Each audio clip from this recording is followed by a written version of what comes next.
Assalamualaikum warahmatullahi wabarakatuh. Bertemu kembali dengan channel Ibra Fatih 18. Saat ini saya sedang berada di lokasi sebuah kebun tebu milik pemerintah, tepatnya kebun penelitian tebu yang berada di Kota Pasuruan, Jawa Timur, Indonesia. Mengapa saya ke lokasi ini? Karena di kebun tebu ini, perkebunan tebu yang sangat luas ini, banyak terjadi peristiwa-peristiwa di masa lalu. Pada masa kisruh politik 65, yaitu pemberontakan PKI, menurut para sesepuh, di sini pernah dimakamkan beberapa anggota komunis, dan pada tahun 1983 hingga 1985, di mana saat itu di Indonesia digegerkan oleh Petrus atau penembakan misterius. Petrus ini adalah sebuah operasi semacam intelijen yang dilakukan oleh militer dalam rangka menekan kejahatan. Petrus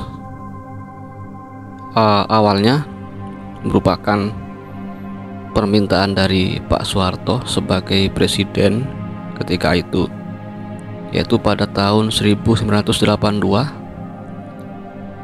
setelah terjadi sebuah perampokan yang sangat mengguncang di Jakarta. Akhirnya Pak Soeharto meminta kepada TNI dan Polri atau ABRI dan Polri untuk mengambil tindakan tegas. Kemudian beberapa bulan kemudian Pak Soeharto juga menyampaikan hal tersebut di depan DPR. Bahkan ketika itu Pak Sudomo sepakat dengan ide Pak Soeharto ini. Akhirnya pada tahun 1983 di Jakarta diberlakukan operasi celurit untuk mengamankan para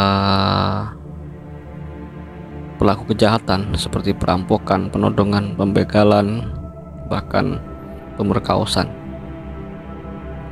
Akhirnya operasi celurit ini, karena pada saat itu apapun yang diperintahkan oleh Pak Soeharto harus diikuti oleh semua wilayah, maka operasi celurit ini juga diterapkan hampir di seluruh wilayah di Indonesia. Kemudian Petrus ini awalnya diterapkan di Yogyakarta. Saat itu Kodim Yogyakarta mengultimatum para gali atau pelaku kejahatan untuk menyerahkan diri. Jadi sana diumumkan di tempat-tempat umum agar mereka yang merasa sebagai pelaku kejahatan dihimbau untuk segera menyerahkan diri kepada aparat. Hal ini menimbulkan semacam kegaduhan karena masyarakat tidak tahu atau bingung apakah mereka termasuk orang yang menjadi target pengumuman tersebut atau tidak. Akan tetapi pada tahap selanjutnya para petugas ini mengindikasi para pelaku kejahatan dengan rambut gondrong dan tato. Jadi beruntunglah kita yang hidup pada tahun 2023 ini, meskipun kita bertato atau berambut gondrong, kita tidak dicurigai. Bahkan ada yang menganggap bahwa tato merupakan seni. Tapi pada tahun 1983 sampai 1985, apabila kita bertato, maka otomatis kita akan diidentifikasi sebagai preman, gali, atau promocorah. Nah, modus operasi daripada Petrus ini sangat mengerikan. Ada yang dijemput langsung dari rumahnya, ada yang tiba-tiba dihabisi, dan jasadnya biasanya diletakkan di tempat-tempat yang bisa dilihat oleh masyarakat. Salah satunya dari tempat ini. Bisa kita bayangkan, ini pada tahun 2023, tempat ini sangat sepi. Saya mengambil video ini dengan mengendarai motor karena saya pun takut jika harus berjalan di sini, karena sampai hari ini pun, sampai video ini dibuat, tempat ini sepertinya juga masih kurang aman. Pada tahun 1990-an di sini sering terjadi pembegalan. Pada hari ini, saat video ini diambil, makanya saya masih khawatir. Saya mau ngambil video dengan tetap berada di atas motor sambil berjalan. Kembali kepada Petrus, target-target Petrus setelah dihabisi biasanya akan diletakkan di pinggir jalan, di depan pemukiman warga, atau di tempat-tempat yang sepi tetapi masih ada kemungkinan ditemukan oleh warga. Kebanyakan daripada target Petrus ini dibungkus oleh karung, dibungkus dengan karung, kemudian di atasnya diletakkan uang 10.000 hingga 20.000 agar masyarakat menggunakannya sebagai biaya pengurusan jenazah. Sayangnya, saat Petrus ini berlakukan, banyak terjadi kesalahan target. Ada seorang PNS, kemudian tokoh agama yang menjadi target salah sasaran karena memiliki nama yang sama. Jadi saat itu di suatu wilayah atau suatu desa, apabila di sana ada seorang preman, maka intelijen akan mendata mereka. Kemudian berdasarkan data yang masih belum akurat itu, akan ada eksekutor yang menculik, kemudian akan dibawa dengan truk, dan di atas truk itulah mereka dilenyapkan, kemudian jasadnya diturunkan di sembarang tempat.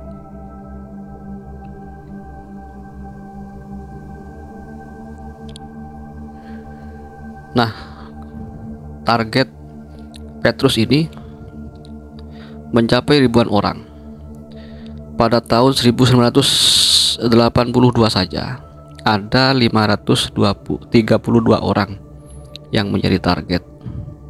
Pada tahun 1984 ada 107 orang, itu yang terdata.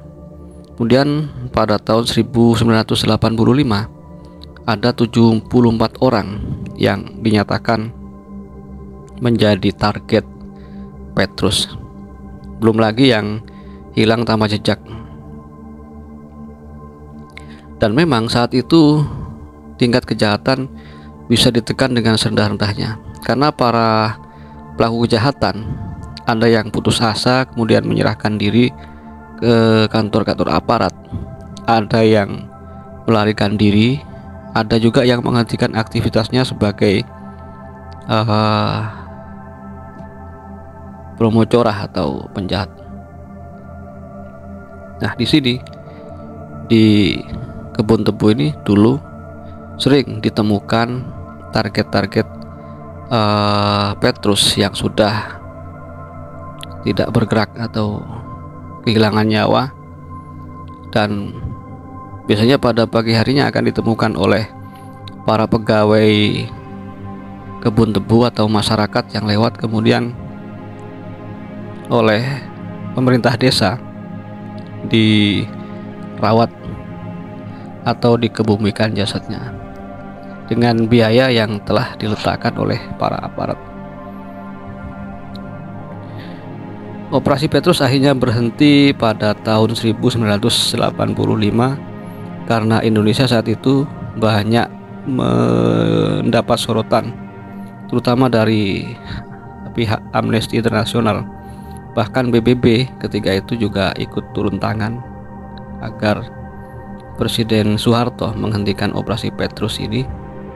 Dan karena saat itu Orde Baru sangat dekat dengan Amerika, akhirnya pada tahun 1985 operasi Petrus benar-benar dihentikan. Operasi Petrus sampai saat ini menjadi pro kontra, karena mereka yang pro menilai operasi Petrus ini sangat efektif untuk menekan kejahatan, sedangkan mereka yang kontra mungkin melihat dari sudut pandang banyaknya target salah orang. Kalau kita melihat keadaan seperti sekarang, yang mana kejahatan kembali merebak, bahkan dilakukan oleh anak-anak di bawah umur, bagaimana menurut pendapat kalian? Apakah perlu diadakan lagi atau dihidupkan lagi operasi seperti ini? Silahkan jawab atau sampaikan pendapat kalian di kolom komentar. Oke, sekian dulu penelusuran tempat sejarah kali ini. Di sini padahal posisinya sangat dekat dengan jalan raya. Nah, kita sudah masuk ke jalan raya menuju kota Pasuruan. Di sini dulu sering ditemukan target-target Petrus yang diletakkan di pinggir jalan bahkan. Oke, sampai bertemu kembali dalam video-video selanjutnya. Jangan lupa subscribe, tonton, share, dan komentari. Assalamualaikum warahmatullahi wabarakatuh.